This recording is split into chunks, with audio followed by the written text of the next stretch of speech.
है। यो चाहिँ हाम्रो चाहिँ कपाल काट्दाखेरि युज हुने सिजर्स हो हैन। हामी चाहिँ यसलाई सिजर्स किन भनेको भन्दाखेरि दुईवटा ब्लेड भएको भएर चाहिँ यसलाई चाहिँ हामी सिजर भन्छौँ, सिजर्स। अनि यसमा चाहिँ हामीले यसमा विभिन्न भागहरूको नामहरू हुन्छ, त्यही अनुसारले चाहिँ हामीले काम गर्नुपर्ने हुन्छ। जस्तै अब यो भनेको चाहिँ हाम्रो रेस्टिङ फिङ्गर भनेपछि छ, त्यही भएर चाहिँ हामीले यसमा चाहिँ फिङ्गर रेस्ट गर्नु पऱ्यो हैन। अनि फिङ्गर रेस्ट भनेपछि चाहिँ अनि यो रिङ भनेको चाहिँ हाम्रो रिङ फिङ्गरको रिङ भयो। अनि भनेपछि ठ्याक्क रिङ फिङ्गरको रिङमा हाल्ने भनेपछि यो यसमा चाहिँ हाम्रो के भन्नु बाँकी रह्यो, यो थम रिङ हो। यसमा चाहिँ हामीले के ठ्याक्क थम रिङ हाल्नु पऱ्यो हैन।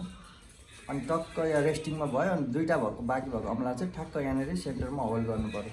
भनेपछि यसरी गरेपछि चाहिँ हाम्रो के हुन्छ, सिजर चलाउन सजिलो हुन्छ। अब कसरी समाउने भन्दाखेरि चाहिँ हामीलाई सुरुमा थाहा हुन्न भनेपछि सकेसम्म यसको र यसको योभन्दा तल पनि जानु भएन, योभन्दा माथि पनि जानु भएन। यो रिङ फिङ्गरमा चाहिँ ठ्याक्क यहाँ राख्ने।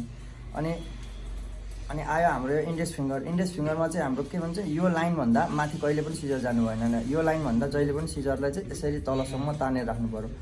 भनेपछि चाहिँ हाम्रो यो थम रिङ चाहिँ के हुन्छ, जति हाम्रो यो इन्डेक्स फिङ्गरभन्दा यो लाइनभन्दा तल आयो त्यति नै हाम्रो यो ब्याक गएपछि हाम्रो थम बिस्तारै थोरै छिर्ने भयो। भनेपछि यो जति हामीले अगाडि लान्छौँ त्यति हाम्रो ब्याक चाहिँ आफूतिर आउँछ। त्यही भएर के हुन्छ, हाम्रो अमला बुढिया थम रिङ चाहिँ भित्र छिर्छ।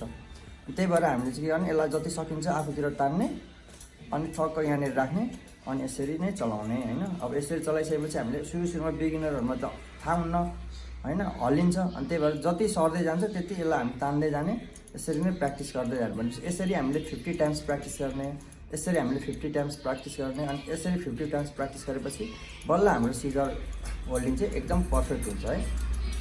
यसरी नै चाहिँ चलाउन सक्नुपर्ने हुन्छ।